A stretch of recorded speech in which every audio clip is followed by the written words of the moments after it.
Hello everyone and welcome to a new video interview for YogaNet Gaming News. Today we are joined by New York Senator Joseph Addabbo, who serves as the chair of the Senate Racing, Gaming and Wagering Committee. Senator Addabbo is joining us to discuss some of the most pressing gambling-related issues in the New York State, such as the land-based casino expansion, the potential for online gaming, and so much more. But first of all, thank you so much for joining us today, My Senator pleasure, Addabbo. Rodrigo. Pleasure. Thank you.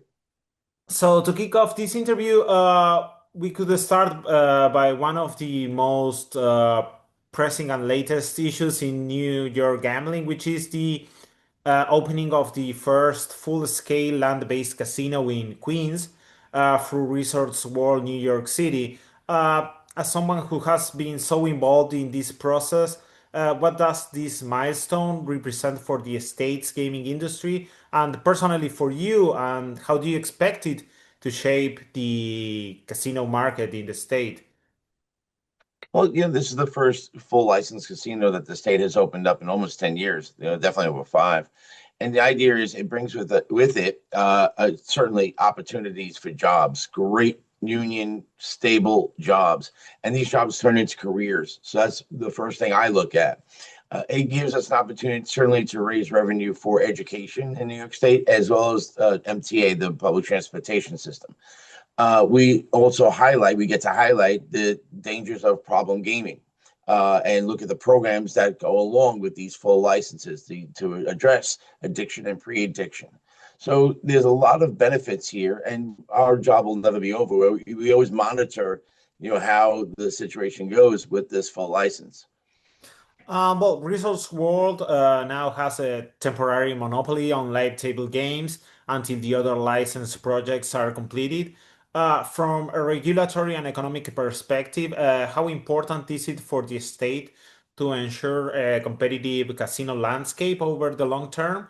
And what are your expectations for when all casinos come online and are fully launched? Hey, so Results will have about a 3-year head start, while the other two, Bally's in the Bronx and Hard Rock, also in Queens, break ground and construct their facility. So I think the state is looking at certainly how Results World does in those 3 years, and then how do all three coexist. Hmm. And we've seen it in Atlantic City and other places where casinos are right close to each other in proximity, and they survive. They're successful. I think they each find their market. I think they each will find their demographic or their population or their market, their amenities that they offer is going to be different than the other. So I think they will, over time, find a way to coexist and be successful. Perfect. Now, shifting to a different topic, well, prediction markets is certainly the hottest topic right now in, well, in the gambling industry, or for some outside the gambling industry. You have recently said that prediction markets perhaps should be regulated rather than banned. Uh, what sets prediction markets apart from traditional sports betting, in your view? And where do you believe the current regulatory gaps are most significant? I think prediction markets has found a industry such as gaming or gambling or betting, and they are all in, and they are in a big way. The prediction markets roughly account for $2 billion in revenue each year, and that number will only grow. And the estimate is 10 billion by the year 2030. So that's a growing market. It's different than mobile sports betting or any kind of sports betting because you're not betting against the house, Hmm. right? You're betting against peer to peer. And whether you do it in a transactional fee or whether you do it during a spread, the bottom line is there's a lot of money to be made in prediction markets, but there's no guardrails. It's been shown that prediction markets will actually target possibly minors, and they will target those that have self-excluded, basically saying, I have a problem gaming or gambling, and that these people, individuals, are targeted. So I always like to regulate. Banning is easy. I think lawsuits and banning is quite easy. The harder thing to do, but the better situation to do or have, is regulate. By regulating it, it's a win-win-win. It's a win with an entity who wants to do business with New York. It's a win for New York because we get to regulate, we get to have revenue, and it's a win for New Yorkers who have a safer product. Because right now, if they do have an addiction or on their way to addiction, we can't help them because we don't know who they are. Right. So I think regulating prediction markets is a far better position to be in than not.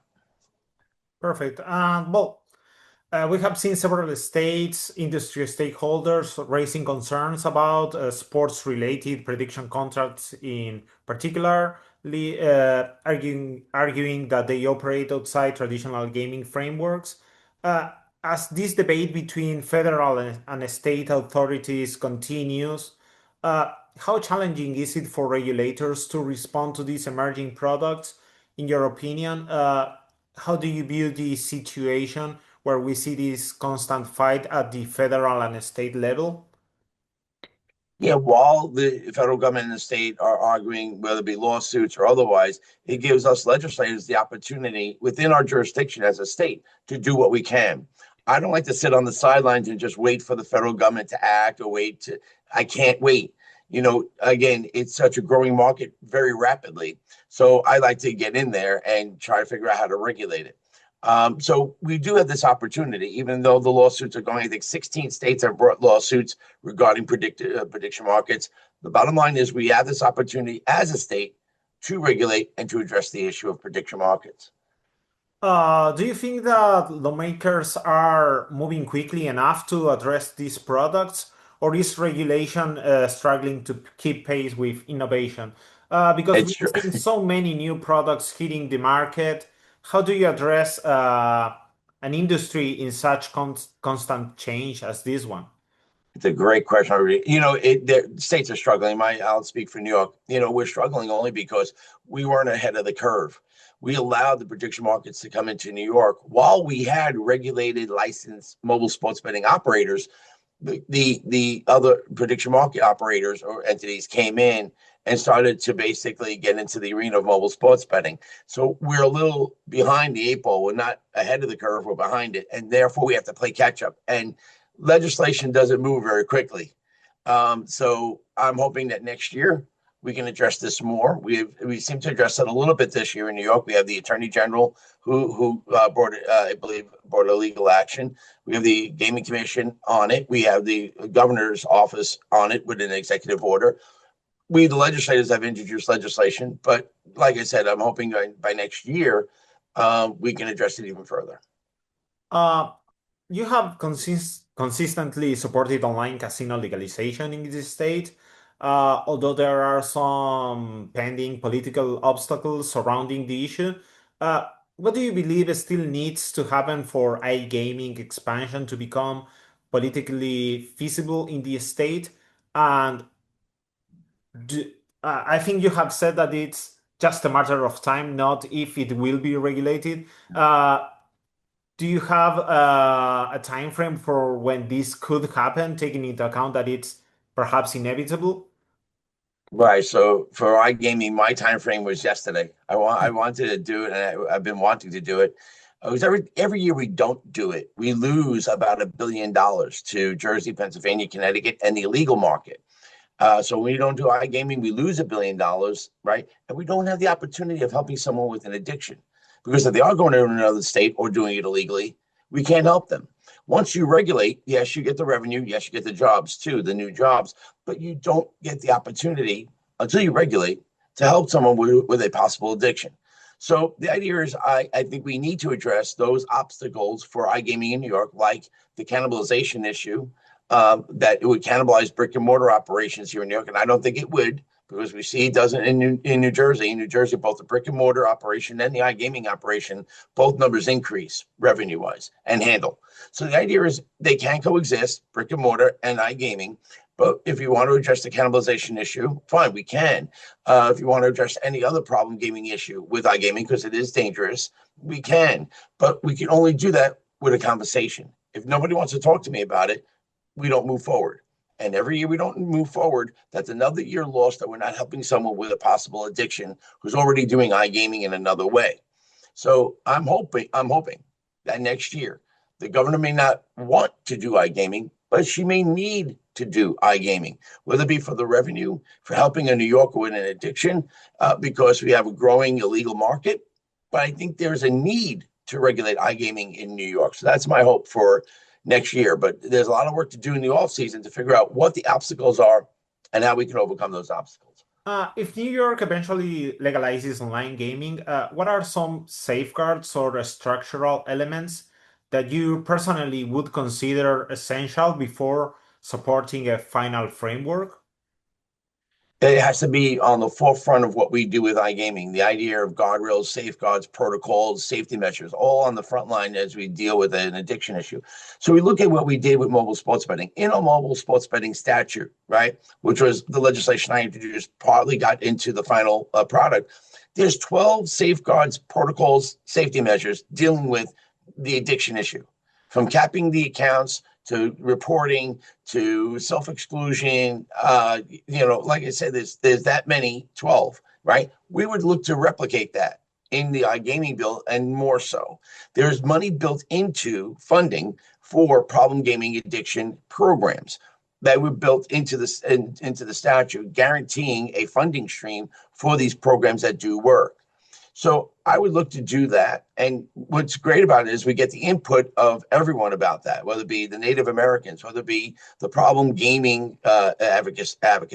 The idea is we get the input and we put forth a bill that we're proud of, a mechanism, a product that works for our New Yorkers. So again, that's the work that I'll be doing on the off season. Well, now speaking about a different topic, New York regulators recently launched the Avoid Risky Bets campaign, targeting offshore operators, sweepstakes, casinos. How serious do you consider the growth of sweepstakes style gaming and similar models using dual currencies, particularly when it comes to consumer protection and responsible gaming? And do you believe that perhaps current laws are easy to circumvent for companies willing to operate in gray areas? Is there something else to be done in this front? There's always something to be done as far as again, the addiction issue, the usage. Technology will dictate that accessibility to gaming is so easy, and it's only going to grow. It's only going to advance. So we have to be, again, ahead of the curve. We have to be up to date because some entities are very savvy about how to find a loophole, like the prediction markets, and find a way to do the sports betting when it's not regulated in that particular state just yet. So the idea is we always constantly have to be working, legislators have to be working at how to find these loopholes, how to close the loopholes, how to make the product a better product and safer for our residents. So with technology advancing so quickly and the prediction markets advancing so quickly and iGaming advancing so quickly in other states, we have to act. We can't sit on the sidelines. We can't wait for something to happen. We got to be proactive. And that's the approach I like to take. Perfect. Now for the last topic of this interview. New York remains the largest sports betting market in the US. We have been talking a bit about responsible gaming, market oversight. Is My question would be, what are some of the major lessons that the market has learned from its experience with sports betting? And do you believe that the next phase of gaming expansion for the state will be coming from iGaming prediction markets or something new? And what could be learned from this successful experience with sports betting in particular? Yeah, I think you're right. So we do learn, right? So we do the mobile sports betting and we see that it's one of the most successful products in the country. I think we're up to $3 billion or so for revenue in just a short period of time for New York mobile sports betting. So you want to build on that. We just did the 3 downstate licenses, which will really generate billions of dollars for both education and public transportation and create jobs, thousands of really good jobs and careers. So you build on that. You're never done. You never sit back and go, oh, we've done that, we're good. No, you're never done because, again, technology advances, the industry grows. New York is perceived nationally and sometimes globally as a growth market. You want to capitalize on that because at the forefront of that perception of being a growth market, you got the jobs, you got the revenue, you got the opportunities to maximize your potential as a state in a very competitive industry that's constantly growing and evolving. So I think where we see New York going, iGaming, prediction markets, yeah, all of the above. The bottom line is we can never be stagnant. We can never just stand still.